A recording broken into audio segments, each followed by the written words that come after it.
Немаме гужва секако во градот, пред се во централното градско подрачје, тоа можеме да го видиме и во моментов.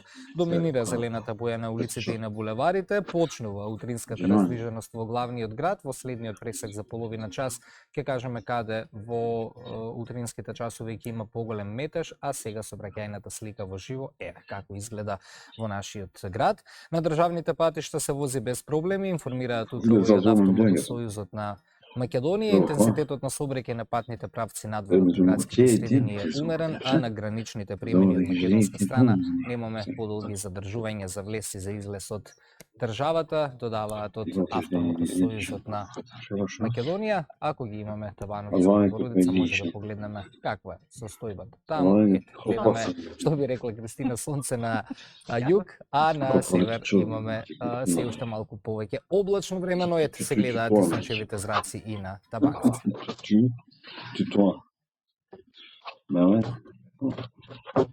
Кој извештај имаме од регионалниот центар за управување со кризи, само неколку информации, и тоа од бригадата за противпожарна заштита, од ЕВА на Македонија и од јавното предпријатие Водовод и канализација.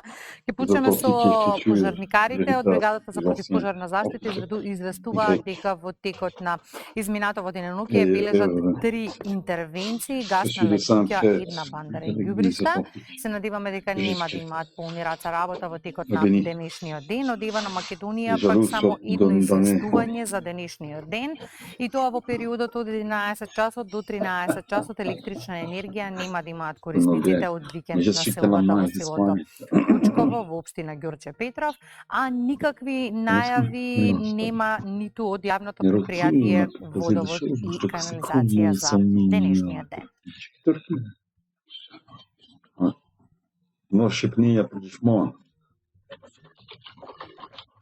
Во 7 часот и 2 минути време е и за првиот утрински инфопреглед во утринската програма на македонската телевизија. Маж на возраст од 55 години е тешко повреден кога во него удрила локомотива на железничкиот премин во населбата Хиподром, информираше Министерството за внатрешни работи. Од здобиените повреди пешокот е префрлен во комплексот клиники Мајка Тереза, каде му се констатирани тешки телесни повреди. На местото на несреќата извршен бил увид од страна на увидна екипа на СВР Скопје, а истрагата треба да утврди како се случил несреќниот настан. Министерството за енергетика, рударство и минерални суровини објави јавен оглас за финансиска поддршка за потрошена електрична енергија за 25 наменета за лица кои спаѓаат во категоријата ранливи потрошувачи на енергија, со цел да се обезбеди директна поддршка за граѓаните на кои им е потребна. Со огласот се предвидува Министерството да им додели финансиска поддршка преку намалување на месечна сметка за потрошена електрична енергија во износ од 1000 денари месечно сметано од денот на поднесување на барањето. Поддршката ќе се доделува во текот на 12 месеци или истракување на предвидените средства согласно програмата. Рокот за поднесување на барањето е 30 дена од денот на објавување на јавниот оглас. Заинтересираните лица треба да поднесат пополнет образец за барање во зависност од категоријата, достапен во архивата на Министерството или на официјалната веб страница www.energy.gov.mk.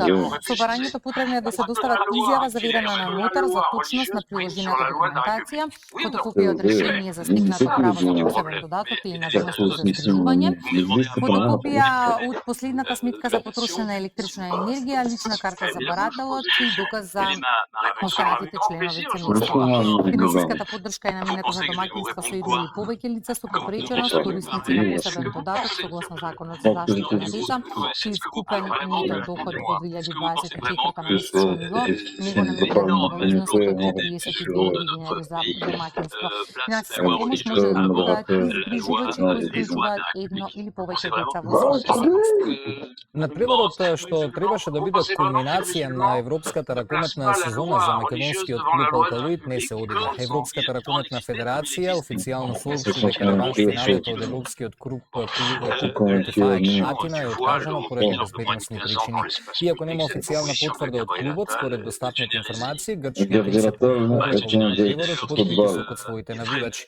Надве Стефанови на АЕК пристигнале во Македонија без влезници и не биле пуштени да влезат на трибините. Во знак на револта тие му поставиле ултиматум на собственикот и на управата на клубот да не настапат на преварот, законувајќи се со последици доколку не го слушаат. ЕФФ припрва ќе одлучува за Ирика Чекори, вклучувајќи и испредоба на трофеот, кој за останува без собственик и покрај тоа што Алкалоид имаше предност од 4 гола, 29-25, од првиот матч во Атина. Известите од регионот се издвојуваме следнава тела на скијачки најдени мртви во планинските предели близу луксузното зимско одмаралиште Фермат во Швајцарија, објави британски Гардијан, повикувајќи се информации швајцарската полиција. Потрагата започнала откако планинари кои се движеле низ областа пријавиле дека најшале напуштени скии, што веднаш предизвикало сумневи за можна несреќа.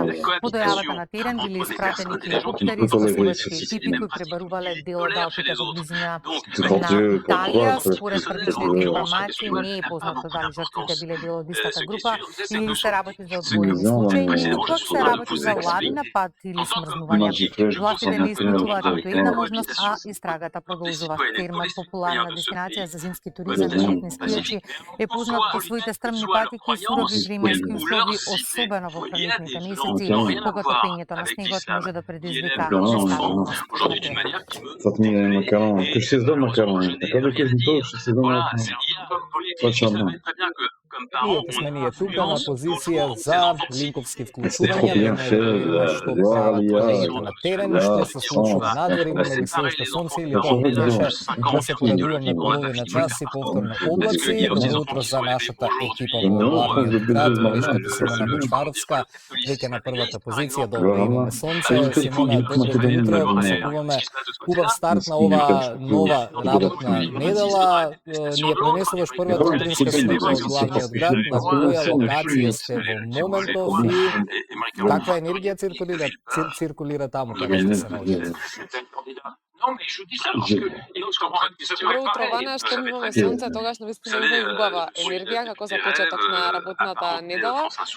Така ќе биде и во текот на денот, односно најавено е сончево време денеска, меѓутоа за наредните денови и не се знае баш затоа што има и некои најави за дожд, така што овој понеделник нека биде мотивација да го искористиме сончевото време, затоа што во моментов ние сме подолго надвор, иако знае да дувне свеж ветер, не може некако да расипе летната енергија која што ја има, затоа што е сончево утро со 10 степени Целзиусови, а максималната температура во текот на овој ден ќе извисува 22, што значи дека ќе имаме прилично топло и сончево време, како што спомнав со повремен свеж ветер.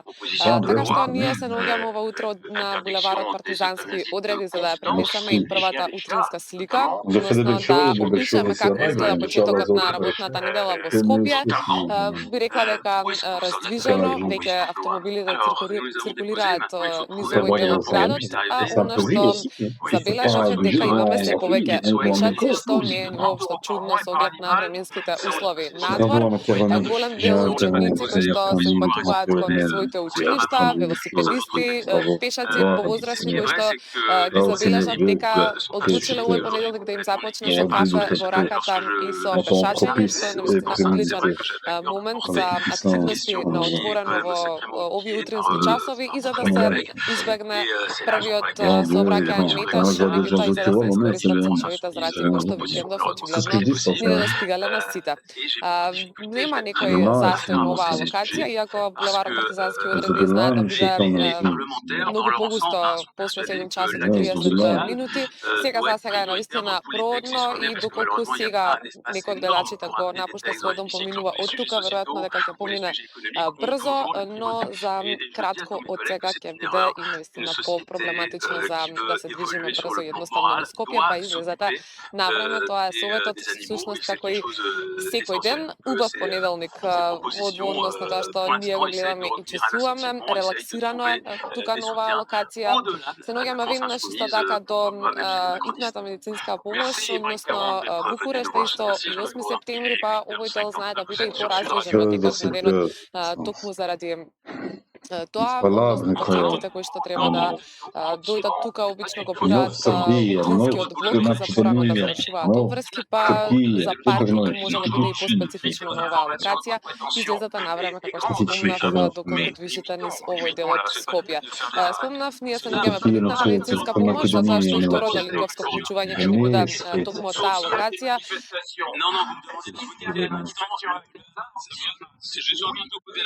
Spomniałem, Ryan, jestem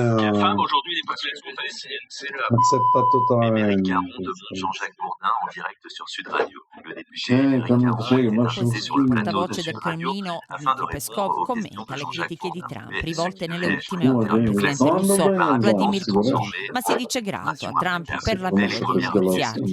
E in merito ai bombardamenti all'Ucraina, Peskov parla di una risposta di Mosca alla pioggia di droni avviata da Kiev contro le strutture civili russe negli ultimi giorni, aggiungendo Noi, che la bozza del memorandum con le condizioni russe per il cessate il fuoco non è ancora pronta. Si continua a lavorare, dice, e si attende anche l'intesa sul possibile luogo per il secondo round dei colloqui fra le due parti che secondo la stampa russa potrebbero tenersi a Istanbul, mentre è ancora in corso la visita a Mosca del ministro degli esteri turco Hakan Fidan. Sono più di 90 i droni lanciati dall'Ucraina da ieri sera, i territori russo confermano le autorità locali. Alcuni rintracciati e abbattuti anche nei pressi della capitale Mosca, causando l'interruzione dei voli di alcuni aeroporti.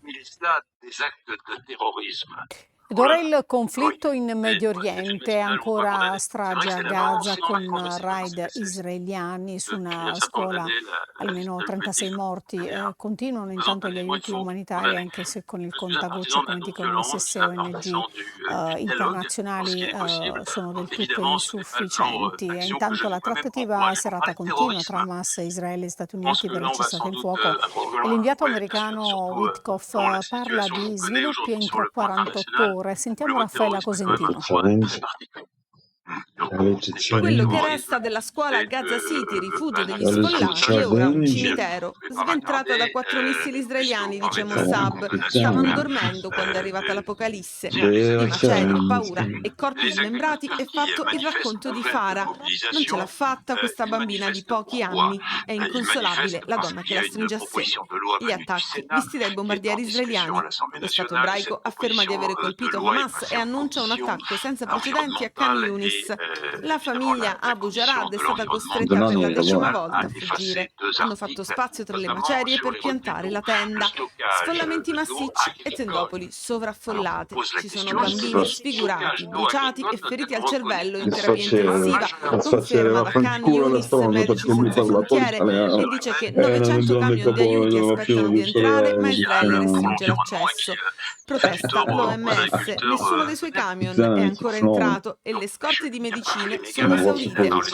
Si muore di fame, ma Hamas minaccia che oserà prendere gli aiuti distribuiti con il controllo israeliano dalla Gaza Humanitarian Foundation. Il fondatore, un ex marine americano, si è dimesso prima di cominciare perché la distribuzione non può essere attuata con equità e indipendenza. Fonti vicine ad Hamas rivelano che ha accettato la proposta di tregua dell'inviato della Casa Bianca Witkoff, ma Axios riporta la sua smentita. La proposta prevederebbe la liberazione di 10 ostaggi vivi in cambio di 70 giorni di cessate il fuoco. Netanyahu dichiara che spera di fare un annuncio sugli ostaggi oggi o domani. È solo un modo di dire, spiega poi il suo ufficio. Contro Israele si scaglia il cancelliere tedesco Merz. Il livello di sofferenza causato, dice, non è più giustificabile con la lotta da Hamas. Paura a Liverpool per un'auto che si è scagliata sulla folla che partecipava alla festa per la vittoria della Premier League. 47 i feriti, 2 gravi, tra cui un bambino. È stato arrestato un 53enne inglese originario di Liverpool, ma è stata esclusa l'ipotesi di terrorismo, un incidente isolato, come hanno detto dalla polizia in conferenza stampa. Sentiamo il corrispondente da Londra, Marco Varvè. L'uomo alla guida quando la vettura doveva prendere i tifosi era più fitta, poi ha frenato, poi ha riaccelerato, strano comportamento per chi vuole fare strage, alla fine si è fermato, permettendo così alle persone più vicine di bloccarlo, quasi linciarlo inferocito, prima che gli agenti di polizia intervenissero. Arrestato è un britannico che ha ragione chiara, 53 anni, di Liverpool. Come prassi le autorità non hanno diffuso la sua identità. Come la dinamica, anche il bilancio è ancora incerto, numerosi feriti tra le persone colpite dall'auto. Il premier Starmer ha parlato di scene spaventose che richiamano molti altri episodi accaduti negli anni recenti a Londra e in altre grandi città britanniche. Nessuno però si sbilancia incidenti o attentato, mentre i social hanno già dato il loro verdetto sulla matrice terroristica, per ora invece neppure evocata dalle autorità. Decine di migliaia di persone erano per strada nel centro di Liverpool per celebrare la vittoria nella Premier League, la Serie A inglese. Il club ha promesso tutto il sostegno possibile alle persone coinvolte. Adesso lo sport con Sinner, esordio